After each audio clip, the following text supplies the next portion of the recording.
मेरे साथ आइए जब मैं आध्यात्मिक गंगा की पवित्र धाराओं में डुबकी लगाऊं और खुद जानने की कोशिश करूं, क्या सच में गंगा स्नान से पाप धुल जाते हैं। गंगा की गोद में चलिए, आत्मा की शुद्धि का अनुभव कीजिए। क्या आप जानते हैं कि हर साल करोड़ों तीर्थयात्री गंगा नदी की ओर खिंच चले आते हैं और आस्था के साथ उसमें एक डुबकी लगाते हैं और सारे पाप उनके धुल जाते हैं, ऐसे मान्यता है। इस वीडियो में आप जानेंगे गंगा नदी से जुड़ी उस प्राचीन आस्था के बारे में जिससे कहा जाता है कि इसकी पवित्र धाराएं पापों को धोने की शक्ति रखती हैं। क्या वास्तव में गंगा स्नान से आत्मा शुद्ध होती है? आइए इस रहस्य से पर्दा उठाते हैं। क्या केवल एक भौतिक स्नान वाकई में आध्यात्मिक प्रभाव डाल सकता है? कुछ लोग मानते हैं कि गंगा स्नान आत्मा को शुद्ध करता है, जबकि अन्य इसे केवल एक सांस्कृतिक परंपरा ही मानते हैं। इस वीडियो में हम दोनों दृष्टिकोणों की गहराई से पड़ताल करेंगे। वैसे नदियों को प्राचीन काल से ही आध्यात्मिक केंद्र के रूप में देखा जाता था, यानी कि पहले से ही ऐसा है, विशेषकर भारत में। यहाँ नदियाँ सिर्फ जल स्रोत नहीं हैं, बल्कि जीवित देवी मानी जाती हैं। गंगा, यमुना, सरस्वती जैसी नदियाँ केवल जल की धाराएं नहीं, बल्कि देवी के रूप में पूजनीय हैं। गंगा को भागीरथी और मोक्षदायिनी कहा जाता है। यह मान्यता है कि नदियों, विशेषकर गंगा में स्नान करने से पाप धुल जाते हैं और आत्मा को शुद्धि मिलती है। भारत के कई प्रमुख तीर्थ नदियों के किनारे बसे हुए हैं। तीर्थ स्थल जैसे कि वाराणसी जो गंगा के पास है, हरिद्वार गंगा हो गया, प्रयागराज भी गंगा यमुना संगम है वहाँ पे, और ऋषिकेश वगैरह। प्राचीन काल में कई ऋषि मुनि नदियों के किनारे तपस्या करते थे। यह दर्शाता है कि उन्हें नदियों में ऊर्जात्मक और आध्यात्मिक शक्ति महसूस होती थी। नदियाँ जीवन देती हैं और मृत्यु के बाद भी उनकी शरण ली जाती है। हिंदू धर्म में अस्थि विसर्जन गंगा में किया जाता है ताकि आत्मा को मुक्ति मिले। एक बहुत दिलचस्प सवाल है, क्या गंगा में स्नान का कोई वैज्ञानिक प्रमाण है? आइए इसे दो पहलुओं में समझते हैं, आध्यात्मिक विश्वास और वैज्ञानिक दृष्टिकोण से। अब आध्यात्मिक तो वैसे भी मैंने आपको बता ही दिया है। वैज्ञानिक अध्ययनों से पता चलता है कि गंगा जल में विशेष प्रकार से वायरस होते हैं जिन्हें बैक्टीरियोफेज कहा जाता है और जो हानिकारक बैक्टीरिया को नष्ट कर सकते हैं। ऐसे बैक्टीरिया होते हैं जल के अंदर। सामान्य जल कुछ दिनों में सड़ने लगता है, लेकिन गंगा जल लंबे समय तक ताज़ा रहता है। ब्रिटिश वैज्ञानिकों ने भी 19वीं शताब्दी में ये बात दर्ज की थी अपने रिकॉर्ड्स में। गंगा जल में हाई ऑक्सीजन रिटेंशन कैपेसिटी होती है। यह गुण इसे शुद्ध और जीवंत बनाए रखता है। यह वह जगह है जहाँ विज्ञान और आध्यात्मिकता अलग हो जाते हैं। विज्ञान कहता है स्नान करने से शरीर शुद्ध होता है, कुछ बैक्टीरिया मर जाते हैं और मन को ताजगी मिलती है। आध्यात्मिक कहती है अगर व्यक्ति श्रद्धा और सच्चे मन से डुबकी लगाता है तो आत्मा भी शुद्ध हो जाती है। वैज्ञानिक रूप से गंगा जल में अनोखे रोग रोधी गुण हैं जो इसे विशेष बनाते हैं। आध्यात्मिक रूप से गंगा स्नान आत्मशुद्धि, पश्चाताप और मोक्ष का प्रतीक है। दोनों दृष्टिकोण मिलकर गंगा को भौतिक और आध्यात्मिक रूप से शक्तिशाली बनाते हैं। गंगा को देवी गंगा के रूप में पूजा जाता है। ये मान्यता है कि गंगा स्वर्ग से पृथ्वी पर भगवान शिव की जटाओं के माध्यम से उतरी, राजा भागीरथ के पूर्वजों को मोक्ष मिल सके। गंगा किनारे बसे कुछ शहर है, वाराणसी, हरिद्वार, प्रयागराज, ऋषिकेश सबसे प्रमुख तीर्थ स्थल माने जाते हैं। ये सभी हिंदू धर्म में अंत्येष्टि संस्कार के बाद अस्थियों को गंगा में विसर्जित करने की परंपरा है ताकि आत्मा को मुक्ति प्राप्त हो सके। हर साल गंगा दशहरा, कार्तिक पूर्णिमा, कुंभ मेला जैसे पर्वों पर लाखों लोग गंगा में डुबकी लगाते हैं। ये आयोजन पाप से मुक्ति का प्रतीक माना जाता है।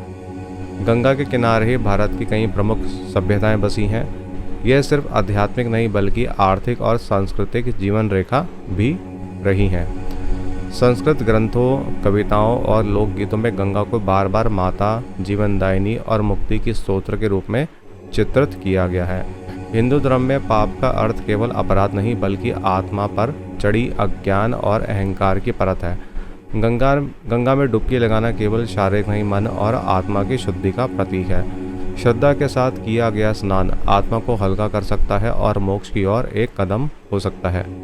कुछ लोग मानते हैं कि पाप केवल कर्मों से मिटते हैं, न कि जल में डुबकी लगाने से। वास्तविक मोक्ष तब मिलता है जब व्यक्ति अपने भीतर झांक कर आत्म परिवर्तन करता है। अनुष्ठान केवल कर्मकांड नहीं है, वह सामूहिक चेतना का हिस्सा भी है। डॉक्टर वेद प्रकाश उपाध्याय, जो कि संस्कृति विशेषज्ञ हैं, उनका मानना है कि जब कोई व्यक्ति गंगा में डुबकी लगाता है तो वो न केवल धार्मिक परंपरा निभाता है, ना तो वो सिर्फ धार्मिक परंपरा निभाता है, बल्कि अपने सामाजिक और आध्यात्मिक अस्तित्व से भी जुड़ जाता है। गंगा एक जीवित प्रतीक है, भारत की संस्कृति आत्मा है। डॉक्टर रामचंद्र गुहा, जो कि इतिहासकार हैं, उन्होंने ऐसा कहा है, वह इसे एक ऐतिहासिक और भावनात्मक इकाई मानते हैं जो हजारों वर्षों से भारतीय मानस में गहरी बसी हुई है। गंगा माँ मुझे शांति देती है। जब मैं उसमें डुबकी लगाता हूँ ऐसा लगता है जैसे मेरा सारा बोझ उतर गया है। ऐसा कहा है सीता देवी, जो कि 68 ईयर्स ओल्ड है, वाराणसी की रहने वाली है। यह सिर्फ पानी नहीं है, ये आशीर्वाद है। जैसे ही डुबकी लगाते हैं लगता है मन का अंधकार छट गया। रवि जी ने ऐसा कहा है, जो कि 29 वर्षीय हैं, हरिद्वार में कल्पवास करने वाले भक्त हैं। भक्तों के लिए ये एक धार्मिक क्रिया नहीं बल्कि एक आध्यात्मिक अनुभव है जो उन्हें आंतरिक रूप से सशक्त करता है। Doctor Neena Chaudhary, clinical psychologist, कहती हैं, जो लोग गंगा में स्नान करते हैं अपने भीतर गहराई से विश्वास करते हैं वह शुद्ध हो जाते हैं। यह प्लेसिबो इफ़ेक्ट की तरह काम करता है, जिससे मानसिक बोझ हल्का होता है और तनाव घटता है। धार्मिक क्रियाओं के दौरान डोपामिन और सेरोटोनिन जैसे न्यूरोकेमिकल्स रिलीज होते हैं, जिससे व्यक्ति को संतोष, शांति और ऊर्जा की अनुभूति होती है। वैज्ञानिकों ने पाया कि गंगा जल में बैक्टीरियोफेज होते हैं जो रोग फैलाने वाले बैक्टीरिया को नष्ट करते हैं। इससे भक्तों को ये यकीन और मजबूत हो जाता है कि गंगा जल वाकई चमत्कारी है। दोस्तों, पर एक बात तो पक्की है, देखिए, ठीक है कि गंगा जल में डुबकी लगाने से इंसान के पाप नष्ट हो जाते हैं, लेकिन दोस्तों ऐसा नहीं है कि आप बहुत गलत कर रहे हैं, लोगों को परेशान कर रहे हैं और उसके बाद अगर आप सोचते हैं कि एक दिन में आपने डुबकी लगाई और आपके जो पाप हैं वो ख़त्म हो गए।